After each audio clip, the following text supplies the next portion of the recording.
Et si la méritocratie tant vantée par nos politiques depuis des décennies n'était qu'une recette sûre pour la discorde sociale, plutôt qu'une morale citoyenne supposée conférer un droit universel à l'estime générale. Une morale qui fonctionne sur le principe suivant: si les footballeurs gagnent autant, c'est qu'ils le méritent, ce sont leurs prouesses sportives qui ont fait exploser les droits télé.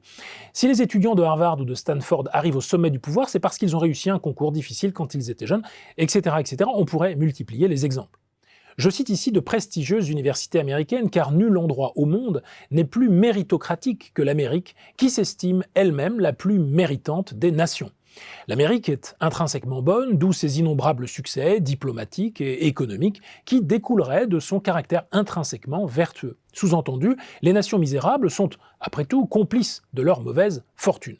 Au niveau individuel, la logique est exactement la même. Celles et ceux qui réussissent, notamment les études, sont les gagnants, justement parce que les autres n'ont pas été capables de décrocher la palme. Les parents n'hésitant pas, aux États-Unis, à investir des sommes considérables en faisant appel à des consultants privés pour aider leurs enfants à préparer leur concours, faisant de toute cette affaire une opération extrêmement stressante pour les élèves en question et en aucune manière susceptible de favoriser leur apprentissage de quoi que ce soit. Selon Michael Sandels, professeur de philosophie politique à Harvard, qui s'est fait notamment connaître internationalement pour la qualité de ses cours, que vous pouvez consulter en ligne d'ailleurs, le mérite serait assimilable à une forme insidieuse de tyrannie à l'origine du ressentiment qui s'exprime de plus en plus outre-Atlantique. Cette situation amène l'auteur à considérer 3 points. Le premier est de considérer que l'ascenseur social est bloqué aux États-Unis, ce qui tend à rendre ce discours sur le mérite et les efforts à consentir totalement vains et inopérants, et nourrit par conséquent les frustrations de la population.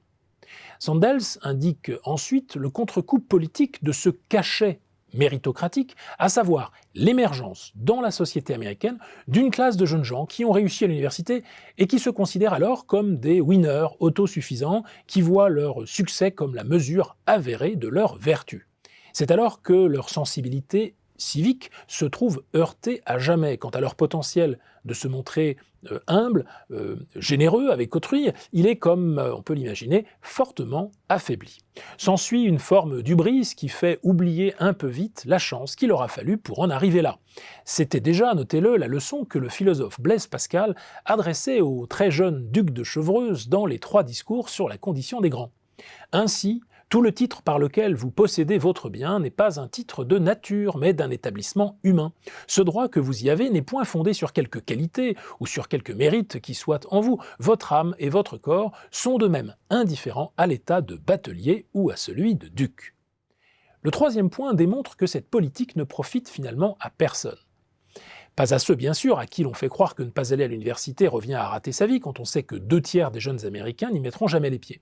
Pas plus qu'aux jeunes gens des familles aisées dont une étude a montré le tribut qu'ils payent en termes de dépression, d'usage de drogue, d'alcoolisme, de tristesse, et ce dans des proportions plus grandes que dans n'importe quel autre groupe social du même âge. Dans une société méritocratique en effet, indique Sandels, les gagnants doivent sans cesse s'auto-persuader que leur réussite n'a été obtenue que grâce à la somme de leurs efforts. En somme, l'auteur s'interroge sur le mérite que nous avons nous-mêmes, ou non d'ailleurs, à l'égard de nos propres talents.